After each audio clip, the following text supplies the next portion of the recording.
दोस्तों, वर्तमान समय में प्रयागराज में माघ का मेला लगा हुआ है और कल मौनी अमावस्या था। और मौनी अमावस्या में करोड़ों करोड़ की संख्या में लोग, श्रद्धालु लोग, भक्त लोग त्रिवेणी संगम पे स्नान करने के लिए पहुंचते हैं।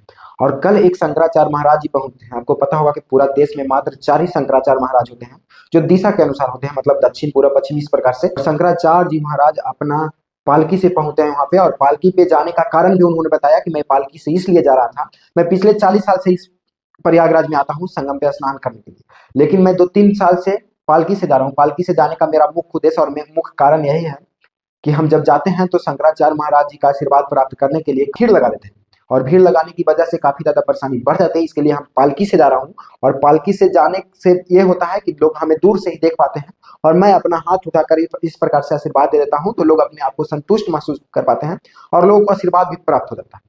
लेकिन दरअसल होता यह है कि कल जब वहां पे शंकराचार्य महाराज जी पहुंचते हैं तो काफी ज्यादा भीड़ हो जाता है, और मौनी अमावस्या में ऐसे भी भीड़ होता ही है।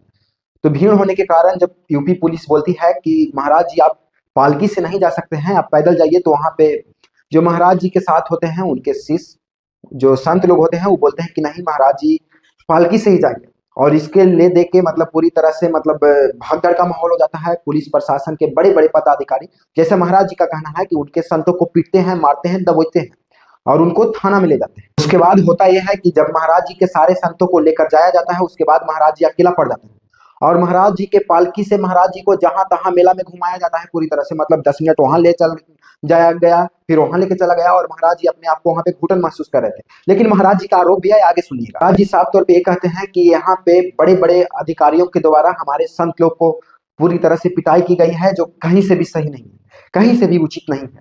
ये मेला श्रद्धालु भक्त लोग के लिए है, सनातन के लिए है, लेकिन इन लोग हम लोगों को पीट कर क्या ही साबित करना चाहते हैं। और महाराज जी ये भी कहते हैं कि नहीं तो मैंने कोई वीआईपी चीज मांग रहा था कि मुझे वीआईपी तरीका से स्नान कराया जाए। अगर वीआईपी चीज मांगना होता तो मुझे सरकार की चापलूसी करनी पड़ती।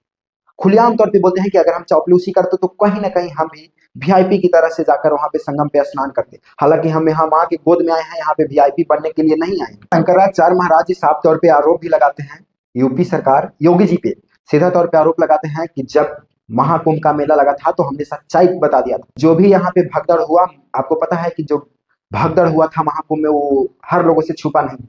तो उस प्रकार से जब शंकराचार्य महाराज जी ने महाकुंभ के मेला में ये बोल दिया था, जो भगदड़ हुआ उसके जिम्मेदार साफ तौर पे योगी आदित्यनाथ है। और उसके बाद काफी ज्यादा जो सच बात है उसको सुनने के बाद मिर्ची लग गई थी सरकार को। हालांकि ये कहना है जो शंकराचार्य महाराज जी का कहना है, यही कारण है जिसके वजह से मुझे यहाँ पे अपमान करने की साजिश की जा रही है और मेरी हत्या करने की साजिश की जा रही है।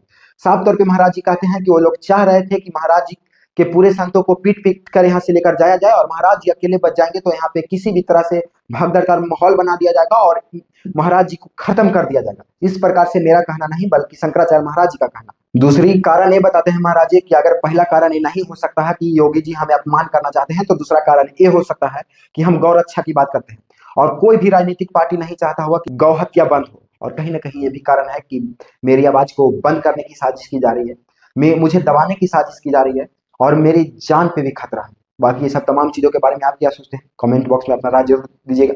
चैनल पे